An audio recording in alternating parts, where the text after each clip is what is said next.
வாழ்க வளமுடன். சுவாமி சன்னமய்யப்பா தத்துவமசி ஐயாவோட காணிக்கையில் இந்த 8 வருஷ காலத்தில் சேர்த்து வச்சு, அதே மாதிரி அம்மாவோடைய சில நகைகளும் விற்று தான் நம்ம ஐயாவோட ஆலயத்தை இறக்க போகிறோம். வேலூரில் ஒரு இன்டர்வியூவில் கொடுத்துருப்பேன், மாவட்டத்து ஆலயம் எழுப்புவோம்னு சொல்லி. அது கட்டாயமாக உண்டு. சென்னையிலேயே திருவள்ளூர்லேயே வாங்கியிருக்கேன் இப்போது ஒரு இடம். அது அடுத்த பதிவில் கண்டிப்பாக போடுவேன். அதே மாதிரி மீஞ்சூர்கிட்டேயும் ஒரு ஆலயங்கள் வந்து நம்மளுக்கு இரும்ப போகுது. அதுவும் அதுக்கு அடுத்த பதிவில் போட போகிறேன்.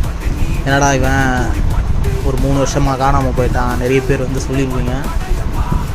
கண்டிப்பாக காணாமல் தான் போவேன். ஏன்னா நான் கருப்பரை கும்பிட்றவன். காற்று மாதிரி தான் வருவோம் போவேன். அது வந்து ஒரு புயலாக தான் வரும் தவிர,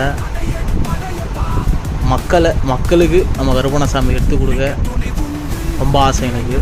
எல்லாருமே வழிபடணும்னு சொல்லி. ஏன் இவ்வளோ ஒரு ஆலயம் கட்டணும் தான் நினச்சேன். ஆனால் நிறைய பேர் பண்ணுறது விஷயம் பார்த்து வேறு மாதிரி அந்த கோவத்தை திருப்பி விட்டார் நம்ம கருப்பன். மாவட்டத்துக்கு ஆலயம் வைப்பேன்னு சொன்னேன். அடுத்தடுத்த கட்டங்களை முயற்சி பண்ணிக்கிட்டு போயிட்டே இருக்கேன். எல்லாம் வல்ல அந்த கருப்பணசாமியும், என் சாஸ்தாவின் என் ஐயப்பனும், அப்புறம் எங்கள் எல்லையில் இருக்க என் தாய் பாலியம்மனும், சமயத்தில் ஒரு மாரியம்மனும் அவர் துணையோடு எல்லா விஷயங்களும் வெற்றிகரமாக போயிட்டுருக்கு. இந்த 3 வருஷ கேப்பில் இதை தான் இப்போதைக்கு நான் பண்ணி முடிச்சிருக்கேன். இன்னும் மேலும் பெரிய தகவல் கூடியரில் இணையத்தில் கண்டிப்பாக எல்லாமே வெளியிடுவேன்.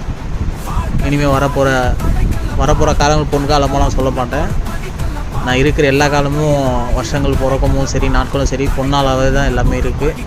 என்ன ஐயாவோட கட்டாயத்துக்காக ஒரு சில விஷயங்கள்லாம் எதுவுமே பேசாமல் இருந்தேன். இனிமேல் எல்லாத்துக்கும் ஒரு நேரம்னு ஒன்று வரும்ல, அந்த நேரத்துக்கு தகுந்த போல் நம்ம எல்லா ஒரு விஷயமும் ஒன்றா பண்ணி எல்லா ஒரு மக்களுக்கும் ஒரு செய்திகள் நான் கண்டிப்பாக ஒரு பதிவிடுவேன்.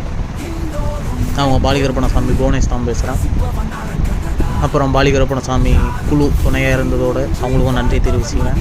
இன்னும் மேலும் பல ஆலயங்கள் கட்டாயமாக மாவட்டத்துக்கு கண்டிப்பாக சேரும்.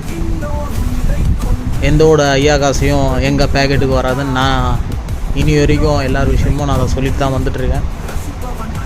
செயல்கள் பொறுமையாக இருக்கும், ஆனால் பலன்கள் ஐயா பல விதமாக எங்களுக்கு கொடுப்பார். நான்